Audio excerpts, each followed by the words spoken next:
something that needed to happen. Do you think they could have done that without the games? I don't, personally. Yeah, I don't think so either. I don't. So I think if they are turning their back on it, if it's like, I read their stuff that they came out yesterday, and maybe it's like the fact that it's 6 months late, that's part of the reason why people are really upset. But they were saying, hey, this is going to open opportunity for other people to grow the sport, and CrossFit's basically trying to get out of the way so the sport can continue to grow. So do you think if we fast forward, everything will be fine and dandy? I don't know. I do think so. If I took myself out of it and I said looking at it as a business, if you said take CrossFit out of it, say it was the sport of professional hair braiding, like whatever, that became a thing and it took off like same way CrossFit did, and then they did the same moves, like we're going to get out of this, and like it seems like on paper that's a smart business thing, like why are we doing all this? Like let other people handle it, pull out. I don't think you should abandon the sport necessarily, but giving up the media and all that seems smart. No? I think so. It just sucks because we're used to it. We like those guys. And we want the update shows. And it's hard because I don't have enough information, I feel like, to make an intelligent decision. I don't know why they really did it. If it was purely because they think that, I heard somebody in a podcast, I think it was Sean Woodman and Tommy Marquez, say that they thought they were too games heavy and the games was too extreme, and that was going to stop people from going to your local affiliate.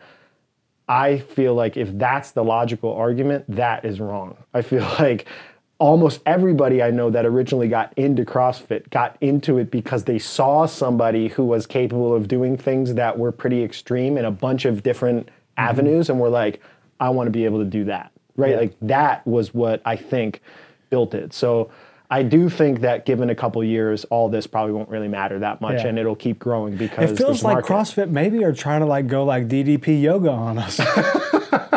You know what I'm saying?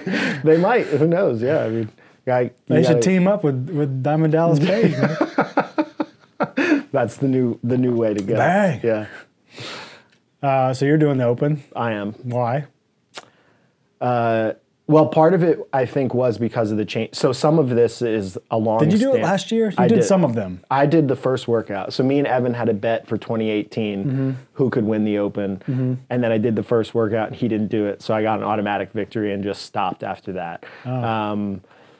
Prior to that, the last one I did was 2011 when I was actually competing. Jesus, man. Yeah. And I had some of them. You never dabbled any of those years? You didn't test to do it? No. Some of it was stubbornness. Some of it was probably insecurity. Some of them were legitimate, like, health concern, body issues. Have you done those workouts at all in training? Some of them now, around? Just this year, like 17.5 I did. Yeah, so. I volunteer to film you do 12.1 soon. The burpee one? That's my favorite. I still contend they should put that at the end of the games. Final events. You got dudes neck and neck, 7 minutes of burpees, and just watch people just freaking. I mean, I get that it can be boring, but man, if there's people tied up and you just have to watch guys go out and bust their ass, that could be a fun finish. It would. That would be hard. That'd be a hard way to finish the games. It'd be sweet. Yeah. It'd be like a photo finish. Like this. That'd just be hard. I guess it's kind of always hard to count. There need to be like some sort of move forward every 10 or something. Get Count Chocula out there, something. Just make it happen. Yeah. So anyway, I am doing the Open. Part of it is with the changes, part of me wants to be supportive of the sport. Like as a fan of the sport. Yeah, that's what I was getting at earlier. Yeah. Why are you so damn supportive? Why are you positive about it? Be negative. Yeah.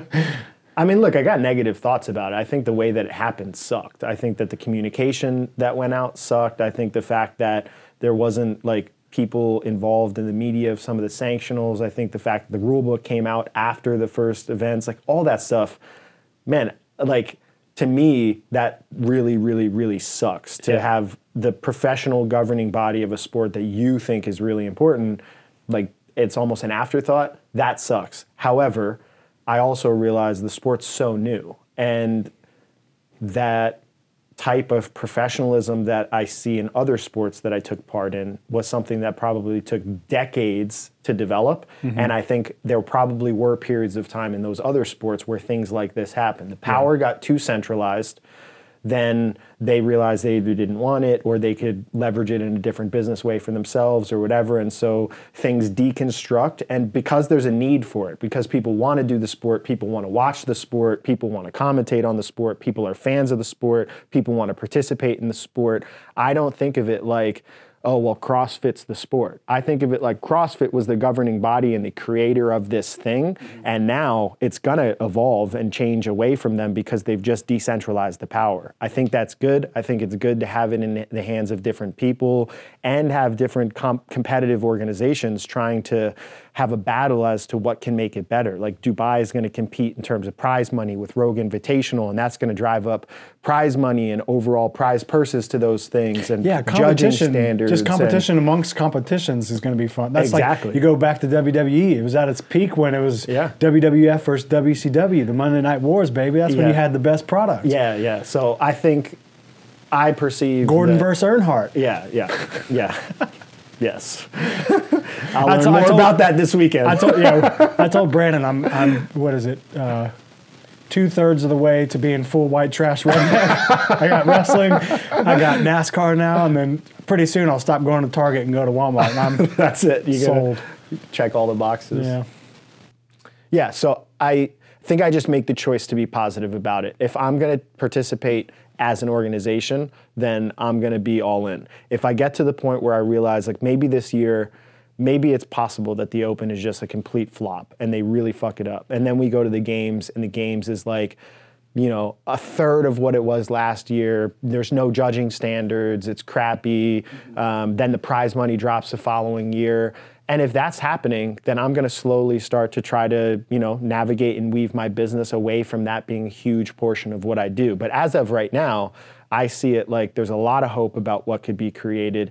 And it kind of feels grassroots to me. I got into this and I had a huge coaching business of my own people that I was working with that were never going to make money from the sport. They literally, like even in 2011, I think Froning won like 25 grand or something like that. That was the prize money. But I knew. Yeah, but 25 grand in Cookeville is like, what? He's a millionaire.